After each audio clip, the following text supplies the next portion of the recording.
phones there before. We had a winner for our Crack Commentary Corner competition. Someone correctly identified that person, but we lost them. His name is James. The winner of the competition is James. James, we desperately tried to get you back on the phone. Lila panicked. She slipped, hit her head. She started to swear. She's an attractive young woman, and she started swearing like a kind of old docker. It was very weird. So we can't get you back on, James, because the XFM phones have gone mad. But we can reveal the answer. It is, of course, Lili Sobieski. Yeah. Maybe Rupi will be telling you how to pronounce that one as well. Lili Sobieski? I've no Sobieski. idea. She's an exciting young actress, and that's from the film Roadkill, also known as Joyride. And it's, you know, it's about the kids who go on some sort of cross-country jaunt in their car, and they get stalked by a guy called Rusty Nail, who sort of stalks them over a CB radio. It's quite a good film. It's not bad. I remember watching that. It's quite fun. And Lili Sobieski is the young girl who was in Eyes Wide Shut. She was the girl that they tried to palm off to the weird Japanese men in Eyes Wide Shut. She was very young in that, wasn't she? She's in The Glass House. That's rubbish! It is indeed rubbish. But, you know, she's amazing. And I do recommend any commentary by Lili Sobieski. She looks a bit like... Who am I thinking of? Helen Hunt? Yeah, or a young Meryl Streep. Right. Yeah, but Lili, on her commentary, she's extraordinary. She's got that amazing Germanic tone. And she thinks everything is fun. So much fun. Ah, she sounds like a nice girl. Yeah, I'm sure she's nice. But well done, James. And you know what? You're not on the line, so you can't pick your prize. But call us back. Should he call us or what? Or text us? Yeah, Lila's going to call you and sort out one of our amazing prizes. The tickets to Monster 2, maybe the Seinfeld screening, maybe a Dawn of the Dead DVD, maybe a new phone. Yeah. Tell them, Jug. With your superior film knowledge, you can have the pick of the prizes. We have got Ditties in the Dock coming up very shortly as well. It's all over so soon this week. Do you think we've got too many competitions? Too many features. Because I've got other stuff to talk about. We haven't really got time. Oh, yeah, we do have time. We do. What were you going to talk about? Tease it. Amazing stuff. Parallel universes in animated films. Wow. You know, in a cartoon film, yeah, where they have like, it's a film about mice. They go down a sewer and they find an equivalent of the contemporary human world, but inhabited by mice. Mm-hmm. Or in Shark Tale, they've got a version of New York inhabited by sharks. Yeah. Shrek 2, they had The Land of Far, Far Away that was kind of a parody of Hollywood. Yeah. I've just written a little list of the worst jokes in that given context. It's become a cliche of animated films, that whole trope. Have you got bad quotes from Shark Tale? Well, Shark Tale I haven't seen. I never want to see it in my life because I think it looks horrible. Really? Yeah. I don't like sexy fish. I don't like it when they try and make a fish look sexy. Basically any animal in one of those films, and they try... It's a bit like Jessica Rabbit. I wasn't part of the whole Who Framed Roger Rabbit, Jessica Rabbit is Foxy debate. No, she was a rabbit anyway. She's a rabbit, and you can't just... They just remove the nose, slap a pair of lips on, and a sort of boob-shaped mound. And the Angelina Jolie fish in Shark Tale is just looks deformed. Oh, well, it looks a bit like Angelina Jolie. Yeah, crossed with a fish. Is that sexy? Yeah. A weird half fish, yeah, half human. That would pretty much do it for me.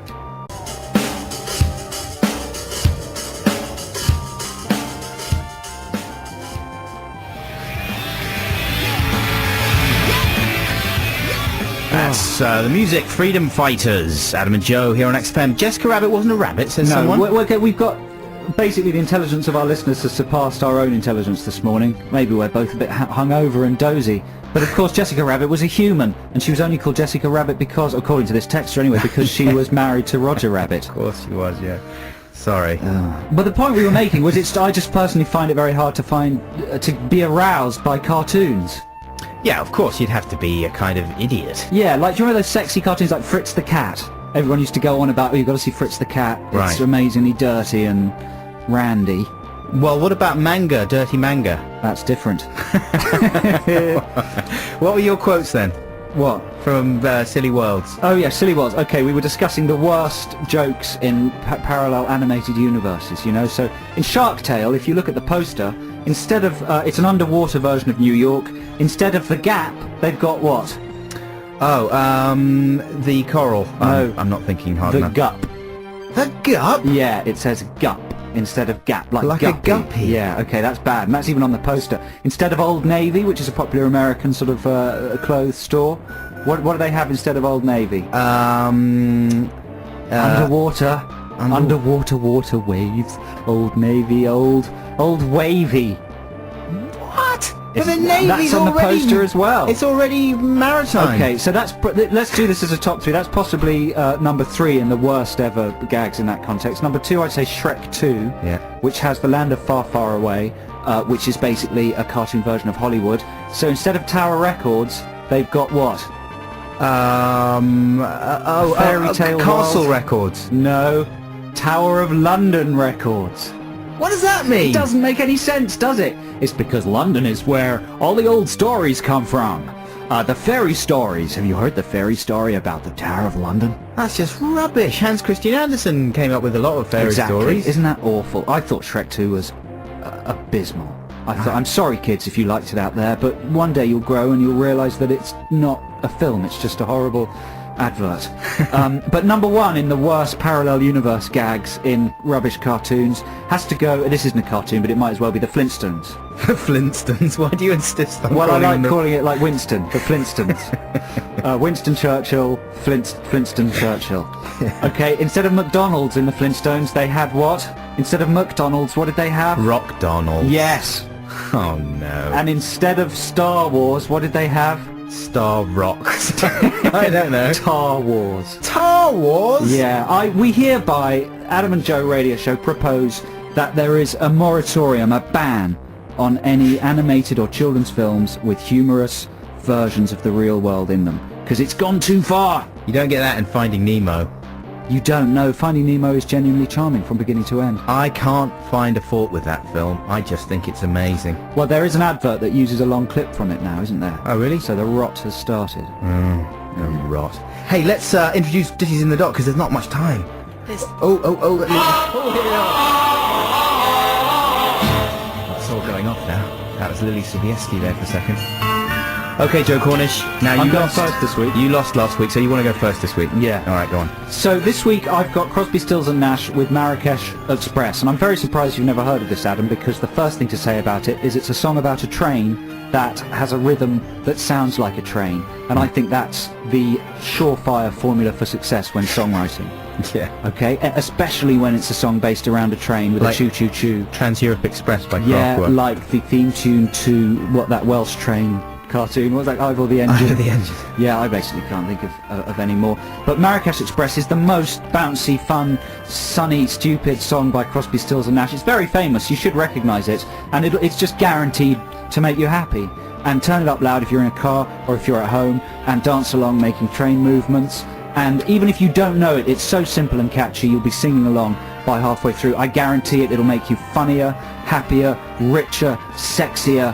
It's just going to improve your life enormously for 3 minutes. So call 0871 222 1049 and vote for Marrakesh Express by Crosby, Stills and Nash. I rest my case, Your Honour. Well, that was impressive, man. That was impressive. And I wouldn't be surprised if you walk away with it this week.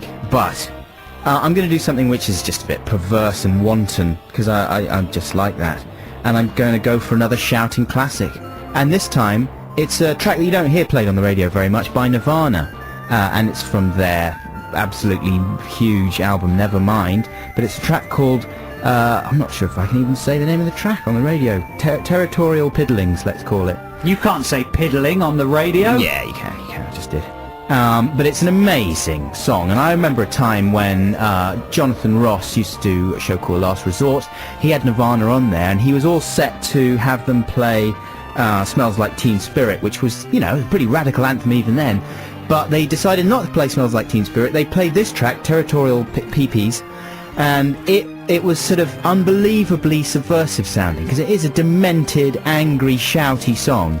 And certainly not the kind of thing you hear played very often anywhere, except very late at night by weirdos. So there we go. So I want you to vote for it. Vote for Nirvana. Or for Crosby, Stills and Nash. That's our Ditties in the Dock face-off this week. Marrakesh Express by Crosby, Stills and Nash versus Nirvana with what? Territorial Peepees. Territorial Peepees. Call 0871 222 1049.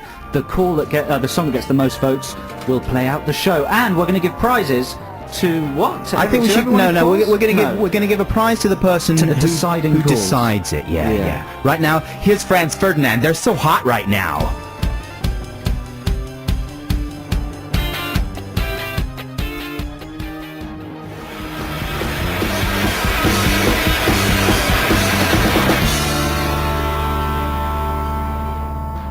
Franz Ferdinand, they're so hot right now.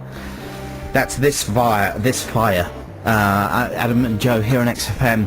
Incidentally, before, no, I was sitting down, a bit confused, caught out, but at the end of the song wasn't ready.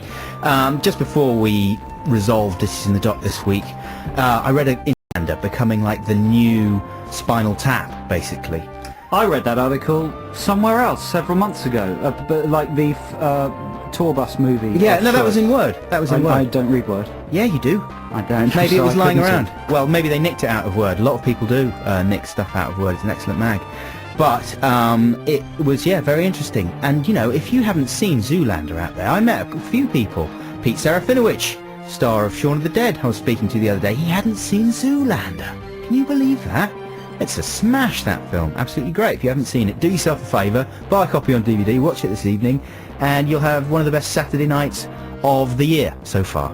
Right now, it's time to resolve Ditties in the Dock. Oh no, look, I haven't lined up the music or anything. Oh. So this week it's Crosby, Stills and Nash. Which I just listened to for the first time, and it's very good, I must say. Basically, I don't stand a chance with a Nirvana track on XFM, do Well, I? you never know, man. You never know. It is lazy of me to go for the Nirvana because, you know, it's right there for XFM listeners. That's their target kind of music. But it is a brilliant song. So let's go to the lines. First of all, we've got James. Hello, James. Are you there? Hello. James, you're not the same James that cruelly hung up on us earlier for our previous competition. Good. James, what are you voting for? Nirvana, please. James, have you heard of Crosby, Stills and Nash? I'm afraid I haven't, no. You haven't even heard of Crosby, Stills and Nash? No. Oh, Jesus. All right, James, well done. 1-0 to Nirvana. Let's go to Stacey on line 2. Hello, Stacey. Hello. Are you really called Stacey? Yep, I really am. Are you a man? I am. Well, like Stacey Keach. Yep. Or Yeah. are you one of the teen transsexuals that are featuring on Channel 4 later in the week? Don't insult I'm not Brian. insulting him, I'm asking him a question. He can say no. And he has said no. Well done, Stacey. So, what are you voting for? Don't tell me Nirvana. Nirvana. Have you heard of Crosby, Stills and Nash? Have you heard of the song Marrakesh Express? No. Do you ever, like, take a risk in life? Sometimes. Sometimes, but not today. Thanks, Stacey. 2-0 for Nirvana. Don't There's a slag pattern them off emerging. just I'm because not they're... slagging them off. I'm lightly teasing them. Greg on line 3. Are you there, Greg? Yeah, I'm here. Hey, Greg. How are you doing? I'm doing wonderfully. Good. You sound like an American who might have heard of Crosby, Stills and Nash. Neil Young, who used to be part of Crosby, Stills, Nash & Young, was one of my favorites of all time. And so you're voting for? I'm voting for Marrakesh Express. It's about South Africa. It's about joy. It's about freedom. It's a song that people who don't understand must partake of. I love you, Greg. I really, really do love you. I really don't want to go there with you, but that's your choice. Okay, I won't touch you. And we Greg. can sleep in separate rooms. Thank you very much indeed for your call. Greg's voting for Marrakesh That's Express there. 2-1. See, I don't like the divisive way that it goes. I mean, I know that's the nature of the It's feature. playful, Adam. Don't take it personally. Well, I just think that we can all live together. Are you there, Simone, on line 4? Yes, I am. Hello, Simone. How are you? I'm very good. How are you? I'm not so well because I'm being. It's a walkover on Ditties in the Dock. He's being whopped. And if you vote for Nirvana, which is a brilliant song, but they're not, you know, overexposed. They are over. Oh, I don't know what I'm saying. What are you voting for, Simone? Well, I have to say I grew up with Nirvana, so it's got to be Nirvana all the way. And you know the track that we're talking about, obviously. Yes, I do. And it's just a very, very exciting thing, isn't it? It sort of just pumps you full of adrenaline and vim and gets you washing Well, it's going to things. take me straight back to when I was 16. Yeah, exactly. So, are we going to give Simone a prize for being the deciding voter? I don't think I want to give her a prize. I'm sure you could give Greg something as well if you wanted to. I give Greg something. Go on. Because I like Greg and I like Simone. Simone, thank you so much for calling. What kind of prize have we got for Well, Simone? she can go and see Dylan Moran in Monster 2, or she can go to the special screening of Seinfeld. What do you Which fancy? would you like? Seinfeld, please. Yeah, Good we can one. sort that out for you. Thanks a lot for your call, Simone. And hey, Greg, we'll take your number and we'll call you back and give you one of those things as well, because, you know, you're a clever guy. Joe, man, bring in Marrakesh Express next week. I will. Good, because I did hear it for the first time today, and it is brilliant. Very, very good indeed. But Yeah. this is a different thing altogether. Yeah. I'm Right? going to listen to this in an open-minded way. Yeah, right. Yeah? Here we go.